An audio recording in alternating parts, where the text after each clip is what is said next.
तो दोस्तों 2025 का आज आखिरी दिन है 31 दिसंबर 2025 और कल से एक नया साल लग जाएगा 2026 लग जाएगा। लेकिन 2025 का साल यदि आप देखोगे तो बहुत अच्छा रहा, बहुत कुछ सीखने को मिला और यदि आप ट्रेड कर रहे हैं तो आपको लाइफ टाइम सीखते रहना है।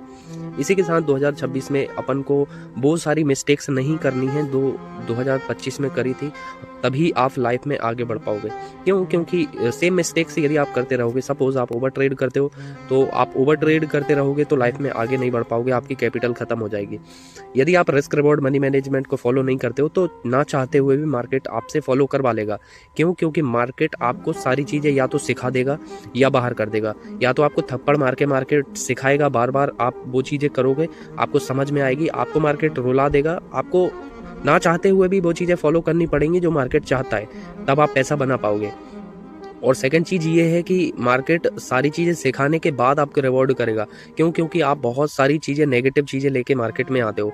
आपके जो प्रीवियस थॉट हैं, आप बचपन से जो आपने सिखाए पढ़ाए कि 100 रुपये या 1000 रुपये बहुत बड़ा अमाउंट होता है, तो ये चीज़ें मार्केट में आप लाते हो। आपका डर, आपका अहंकार, सारी चीज़ें मार्केट नष्ट कर देता है। उसके बाद आपको बहुत फ्रेश इंसान बना देता है। सेम ये चीज़ें आप अवॉइड करते रहोगे तो लाइफ में आगे बढ़ जाओगे। ऐसा नहीं है कि जो सक्सेसफुल ट्रेडर हो जाते हैं उनसे मिस्टेक्स नहीं होती हैं, सभी लोग मिस्टेक्स करते हैं, सभी बड़े बड़े ट्रेडर हैं वो भी मिस्टेक्स करते हैं। इसलिए ट्रेडिंग में मिस्टेक्स होंगी, लेकिन आप मिस्टेक्स कितनी ज़्यादा कर रहे हो, वो मिस्टेक्स की भरपाई हो जाएगी या नहीं हो पाएगी।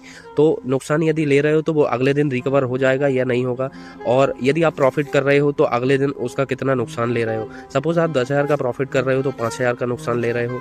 तो ये चीज़ें थोड़ा सा ध्यान में रखना है। जो ट्रेडर रहते हैं वो ये समझ सकते हैं कि मैनिफेस्टेशन कितना ज़्यादा जरूरी है यदि फाइनेंशियल गोल अचीव करना है या आपको डिसिप्लिन में रहना है। सपोज आप प्लान करते हो कि मुझे 2026 में या लाइफ टाइम तक मुझे डिसिप्लिन फॉलो करना है, रिस्क रिवॉर्ड फॉलो करना है, मनी मैनेजमेंट फॉलो करना है, और एक जो है सबसे बड़ी बात, ओवर ट्रेड नहीं करना है, और जो कैपिटल है आपका उसका पर्टिकुलर उतना ही नुकसान लेना है जितना आप कवर कर सके।